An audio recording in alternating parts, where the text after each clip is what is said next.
Abram suas Bíblias, a sua Bíblia em Filipenses capítulo 2. Filipenses capítulo 2.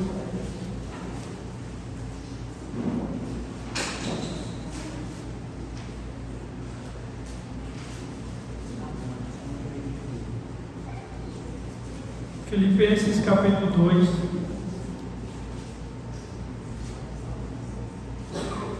versículo 15 e 16.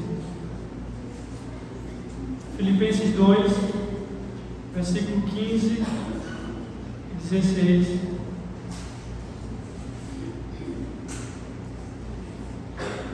Carta do apóstolo Paulo aos Filipenses, capítulo 2, versículo 15 a 16. Todos encontraram? Diz assim a palavra de Deus: para que venham a tornar-se puros e irrepreensíveis, filhos de Deus, inculpáveis, no meio de uma geração corrompida e depravada, na qual vocês brilham como estrelas do universo, retendo firmemente a palavra da vida. Assim, no dia de Cristo, eu me orgulharei de não ter corrido, nem me esforçado inutilmente. Queridos irmãos, Paulo escreve essa carta depois dele mesmo ter fundado a igreja de Filipenses. Para você entender Filipenses, você tem que correr, mas não precisa abrir para Atos 16, porque é Atos 16 ali que está a fundação da igreja de Filipos.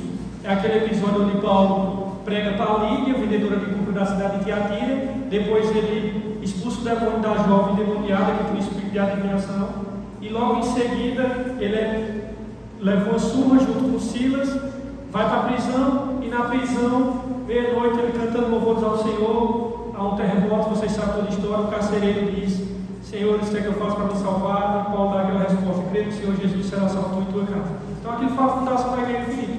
10 anos depois, Paulo novamente está preso e ele escreve aos Filipenses. Dessa vez, o motivo dessa carta que ele escreve é para agradecer uma oferta em dinheiro que os irmãos da cidade de Filipos tinham mandado para ele, para socorrer o apóstolo Paulo. E aqui nesse trecho, o apóstolo Paulo já está falando para remidos, ele já está falando para pessoas salvas, para um grupo de pessoas que foram regeneradas, para um tipo de pessoas que já têm os seus nomes escritos no livro da vida. Ele está falando para pessoas que já são filhas de Deus, pessoas, na verdade, que têm o seu nome arrolado nos céus. E aí, gente, só para prestar atenção aqui, pessoal, o que é que acontece? Ele está escrevendo para um público que já é salvo.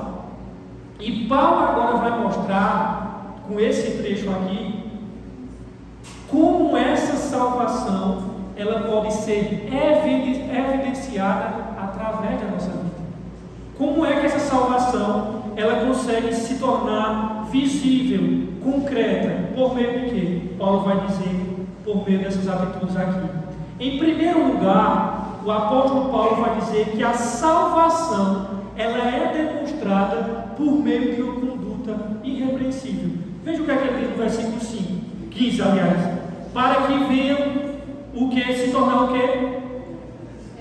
Irrepreensíveis. Eu estou usando a tradução NVI, diz puro irrepreensíveis.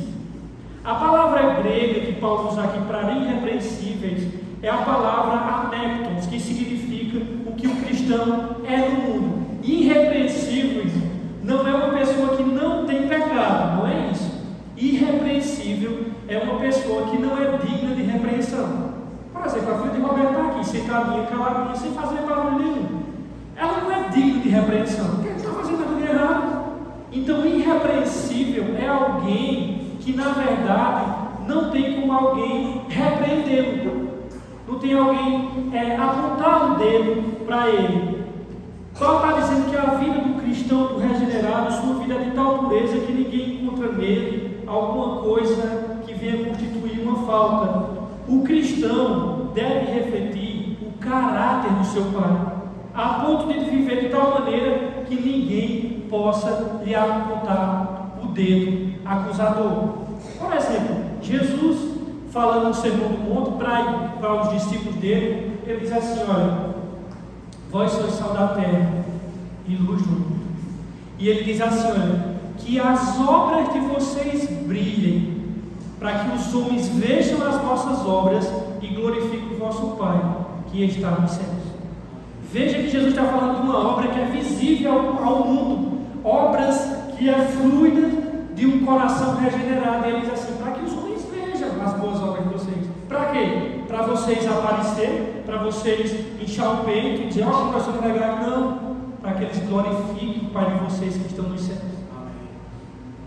Mas Paulo vai dizer que a salvação não só é demonstrada através de uma vida irrepreensível, mas Paulo também vai dizer que a salvação ela é demonstrada na prática através de serem sinceros. Veja o que é que ele diz no versículo 15 novamente: para que venham a tornar-se puros e irrepreensíveis. E é o que ele diz, sincero, onde você diz? Sincero, né? Ou puros, né? Sinceros. A palavra que Paulo usa aqui, sincero, akeraios,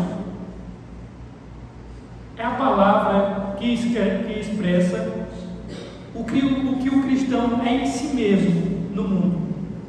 Essa palavra sincero significa literalmente sem mescla, não adulterado. Essa palavra era usada para se referir ao vinho puro, ao leite puro, sem mistura de água, que Paulo usa. E essa palavra era usada também no vocabulário da metalurgia da época, que era para falar do ouro puro, do bronze puro ou qualquer metal sem impureza.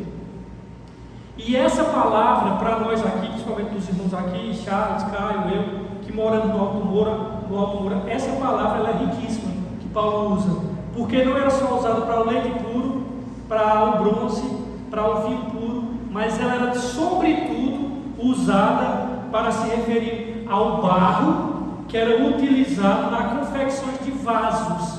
confecção de vasos e de jarros.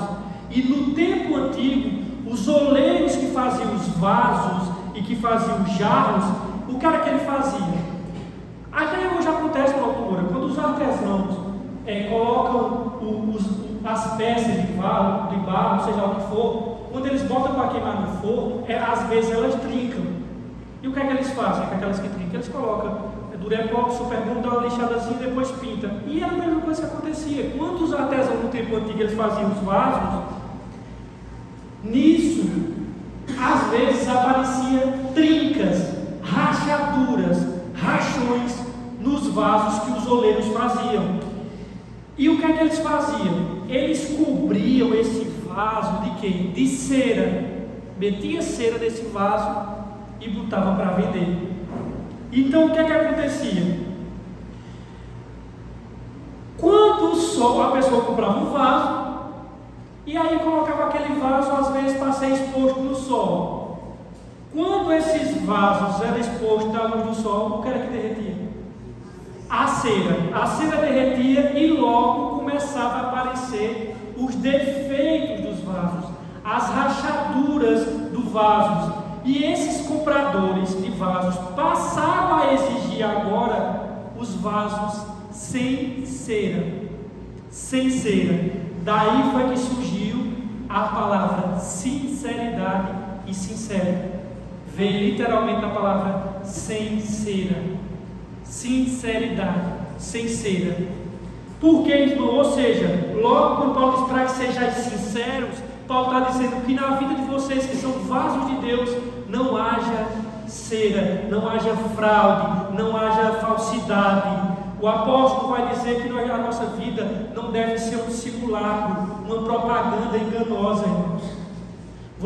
Qual que é um simulacro? Por exemplo, às vezes você chega num shopping ou num hambúrguer, no McDonald's, alguma coisa, aí você vê aquela foto daquele hambúrguer bem grandão assim, bem bonito na foto, você diz, poxa, eu quero um desse, tá? Me dê um desse da foto. Aí quando na realidade chega um negócio desse tamanho, o cara não chega dentro da foto, não tem nada a ver. O simulacro é isso. E Paulo está dizendo que a nossa vida ela não pode conter um verniz religioso, pseudo-santidade, uma hipocrisia, um carro alegórico. Ele diz, não, para que sejais não seja uma propaganda enganosa, que nem seja uma cobertura religiosa. Aí é assim que nós devemos viver, irmãos, no mundo e na sociedade. Dessa maneira aqui, viver no meio de uma geração pervertida, como vocês acabaram de ler, e corrupta. Devemos viver no mundo como Daniel viveu na Babilônia, cheio de deuses pagãos, cheio de ofertas de tudo que lhe oferecia para os olhos e para a carne, numa cultura pagã. Daniel viveu sem se misturar, sem se contaminar. Mas Paulo vai dizer, além de nós sermos irrepreensíveis e sinceros, ele vai dizer em terceiro lugar que a salvação ela é demonstrada, que nós devemos na realidade se tornar filhos de Deus inculpáveis no meio de uma geração pervertida. Olha o que ele diz aí no versos 15: para que venham a tornar-se puros e irrepreensíveis, filhos de Deus inculpáveis, no meio de quê, irmãos? De uma geração corrompida, e a minha diz depravada, e se você usar outra tradução diz perversa. Irmãos, olha a visão que Paulo tem da sociedade: corrompida e perversa. A vida cristã, irmãos, ela não é vivida numa estufa espiritual, não. Não é numa bolha, não é nos montes afastados, não. Na verdade, irmãos, a vida cristã, ela é vivida no meio de uma geração corrompida e perversa. É no seu trabalho, é na sua escola, é na sua faculdade, é no meio. Deus não quis dizer assim: os que for meu, eu vou afastar do mundo, vou deixar eles isolados para ficar assim, preto e branco, então uma divisão. Deus diz: não, é no meio, é misturado, para que vocês brilhem no meio dessa geração. Não é ser sal de saleiro, irmãos. Não é ser sal de saleiro, nem luz debaixo do alqueire. Tem muitos cristãos que são sal de saleiro.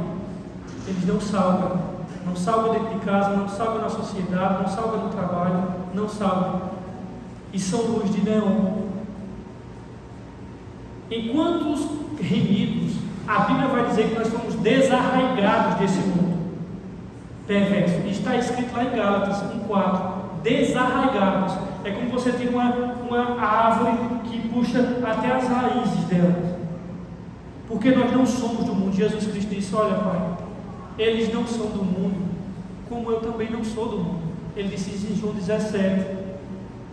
E ao mesmo tempo que nós não somos do mundo, nós não fomos removidos fisicamente do mundo, porque Jesus disse: eu não peço que os tire do mundo, mas que os livre do mal.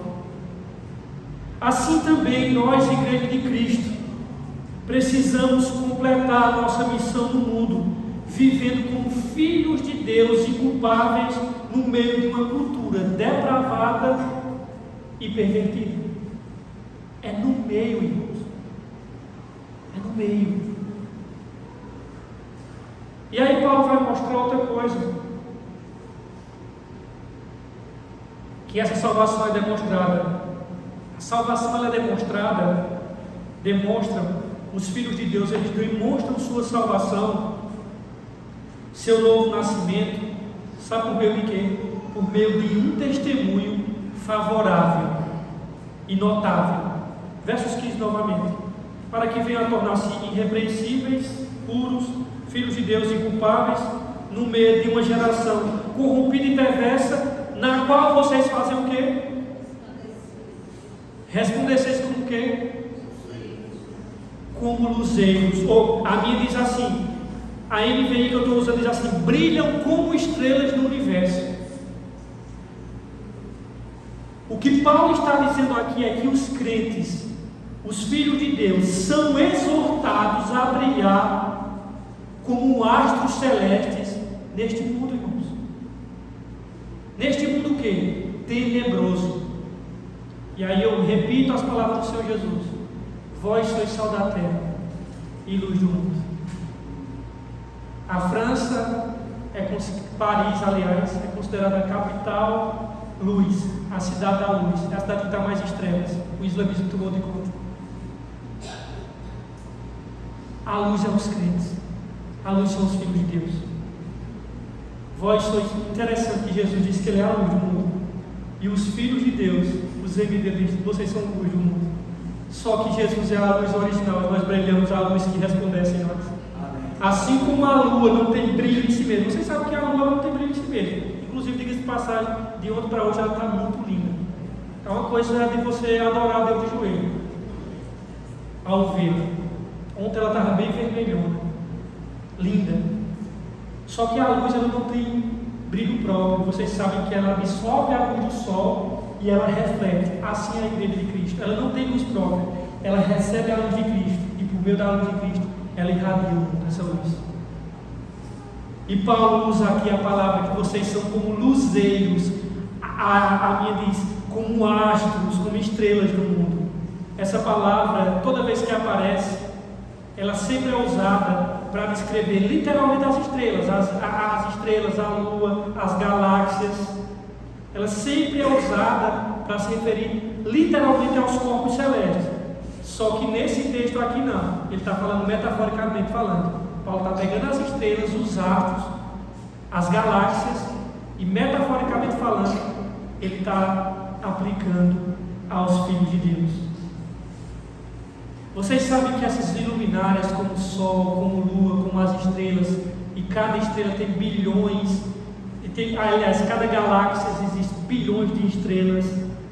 E vocês sabem, irmãos, que essas iluminárias, esses corpos celestes, eles não brilham para si mesmos, eles brilham para prover luz ao mundo todo.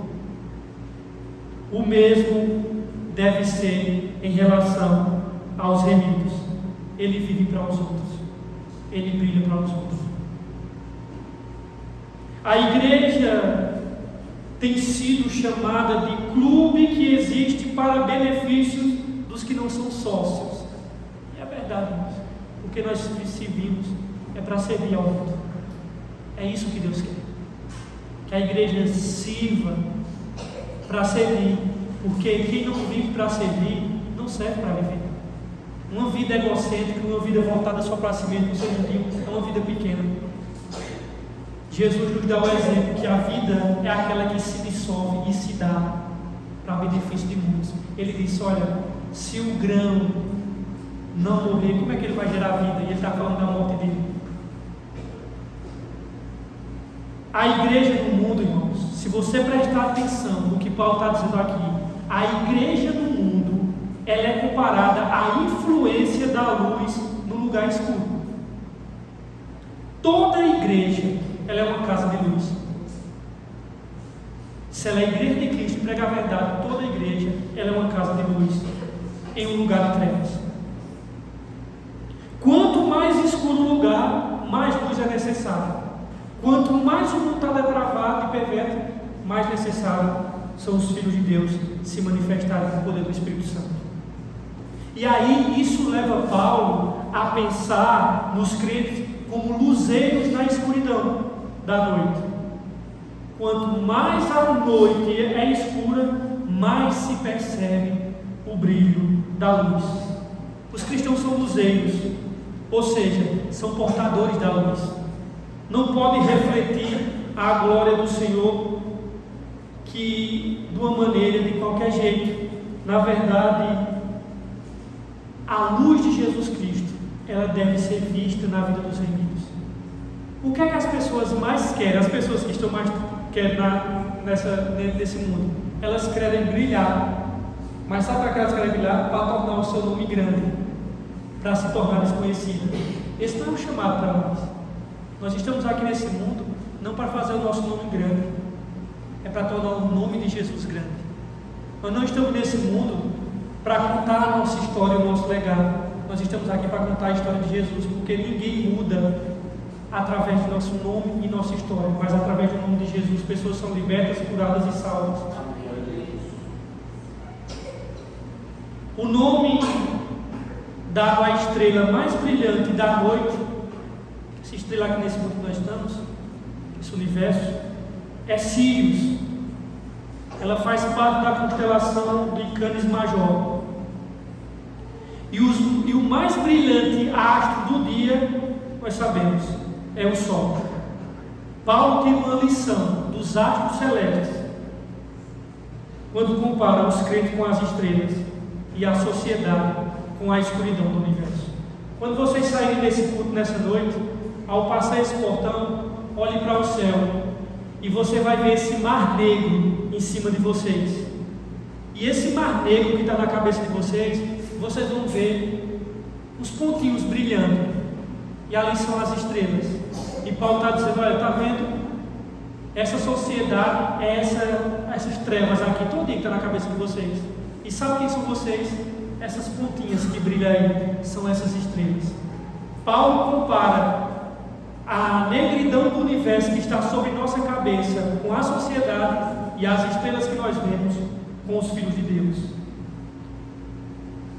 Irmãos, nós sabemos que a cidade santa lá em Apocalipse, a Bíblia vai dizer que ela reflete a glória de Deus como a luz de uma joia. É digno de nota que Paulo aqui admoesta os cristãos de Filipos e a nós nessa noite a não se isolarem do mundo, vivendo uma quarentena espiritual. Já para pegar esse contexto de Covid, estamos na quarentena espiritual. Não. Quem vivia na quarentena espiritual eram os fariseus, que eram alienados da realidade através de sua justiça própria e do pseudo-santidade. E por causa disso eles criaram uma religião de medo e escravidão. Mas nós somos chamados, irmãos, a salgar no meio. É sermos intencionais dentro da nossa casa, dentro do nosso trabalho, dentro da nossa família. Porque, irmãos, eu vou dizer uma coisa a você. Jesus disse que um sal, quando ele não salga, Jesus disse que ele sabe o que ele vai ser. Vê que desgraça é um remédio sair do próprio Deus. Jesus disse que ele só serve para ser pisado pelos homens. Um remido sem comunhão com Deus. Nem o mundo quer ele. Ele nem peca direito, porque não tem mais prazer. Aí nem serve a Deus de maneira abnegada e profunda, e nem serve ao mundo. É a pior situação que tem. Porque o cabo nem empurra o pé no pecado com força, e o cabo também nem serve a Deus. Vai ficar assim, morre. A tempo de Jesus vomita ele pela boca. Isso é terrível. Porque nem empurra o pé no pecado, e se empurrar bem já é evidência que não é salvo, e também nem serve a Deus com afinco. Aí fica assim, empurrando com a barriga, e vai, aquela coisa assim. Nós não fomos chamados para isso.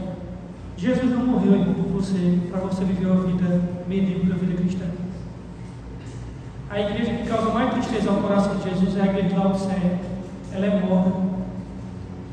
Deus não derramou o Espírito Santo para tu viver uma vida mais ou menos não. Ele derramou o Espírito Santo em tua vida para tu viver uma vida robusta. Chama o Espírito Santo e dá a alegria dos céus invadindo o teu coração. Para fechar essa noite, irmãos,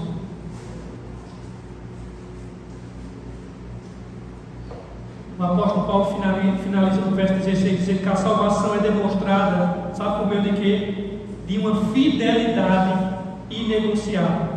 A salvação é demonstrada por meio de uma fidelidade inegociável. Veja o que é que ele diz no versículo 16. Eu vou ler logo aqui o verso 16. Ele diz assim: retendo firmemente o que, irmãos? Eu quero dar uma ênfase aqui. Retendo firmemente a palavra da vida. A palavra de Deus que você tem aqui, irmãos, ela é singular. Ela não se assemelha aos demais livros. Esse livro aqui, ele é completamente diferente. Sabe por quê? Essa palavra, a Bíblia diz que essa palavra é viva. Hebreus 4:12. Ela é a palavra da vida. A Bíblia vai dizer que essa palavra é espírito e vida. Ela é a palavra da vida. Sabe por que essa é a palavra da vida? Porque ela proclama a verdadeira vida que só tem em Cristo Jesus. Essa palavra aqui, ela proclama, porque você já viu um álbum de casamento? Tem um álbum de casamento, aí vamos lá, vamos rever o álbum de casamento. Primeira foto, está o noivo, a noiva e os pais. Segunda foto, o noivo, a noiva e os familiares. Terceira foto, a noiva e o noivo, mas não sei quem. Você vai perceber que muda outras pessoas, mas quem sempre está nas fotos é quem? Os dois. Se você quiser saber o que é a palavra de Deus, isso aqui é o áudio de Jesus. Aqui é para falar dele. As Escrituras, ela testificam de mim, de Jesus. A Bíblia, ela foi projetada e ela gira em torno de Jesus. Examinar as Escrituras, pois são elas que testificam de mim, de Jesus. Quero dizer uma coisa a vocês, irmãos. Paulo diz: retendo a palavra da vida. Mas a palavra da vida, ela não só é para ser retida, ela é para ser compartilhada. Tem crente retendo tanto a palavra da vida que não está compartilhando com ninguém.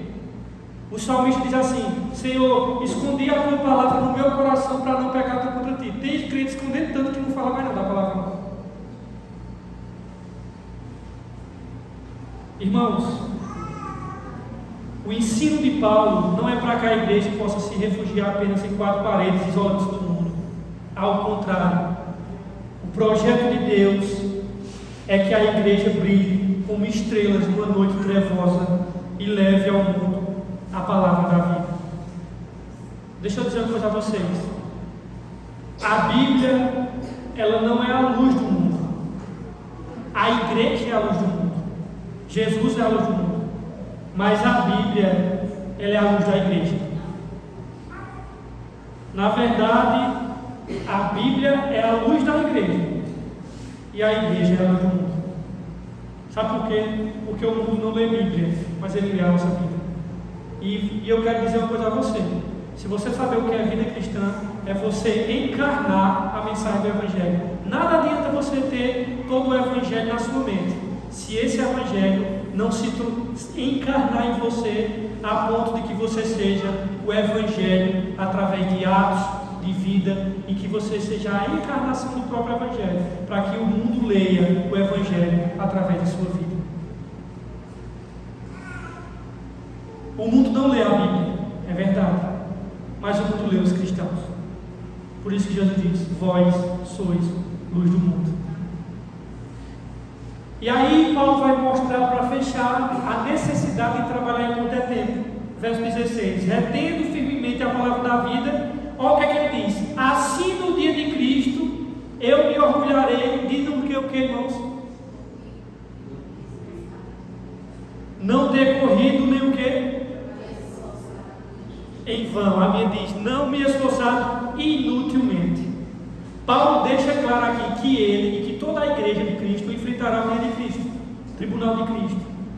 E ele diz que com muita confiança, desde que os convertidos permaneçam firmes e vivam de modo que tragam crédito ao Evangelho. Irmãos queridos, deixa eu perguntar uma coisa a você nessa noite. Você tem investido sua vida no Evangelho? Você tem investido sua vida na vida das outras pessoas? Porque, meu querido, você pode passar o dia todo de joelho adorando a Deus. Se essa adoração não reverberar, refletir para o próximo, isso é inútil, irmãos. Isso é inútil. É uma religiosidade. Deus, ele é glorificado quando a nossa vida, ela é bênção para a vida dos outros. É aí que ele é glorificado. Então eu pergunto a você: você tem investido sua vida na vida de outras pessoas? No dia de Cristo, você terá a alegria de apresentar a Deus os frutos do seu trabalho? Ou você comparecerá diante do Senhor de mão vazia, tendo se esforçado e corrido inutilmente, em vão? Uma vida bem vivida é aquela vida que é vivida para Deus. C.S. Lewis diz: aquilo que não é eterno é eternamente inútil. Leve isso para cá. Aquilo que não é eterno é eternamente inútil. Quer viver bem? Viva para Deus. E vivendo para Deus, você vive para o próximo. E uma vida que não vive para servir, ela não serve para viver. Deus abençoe você.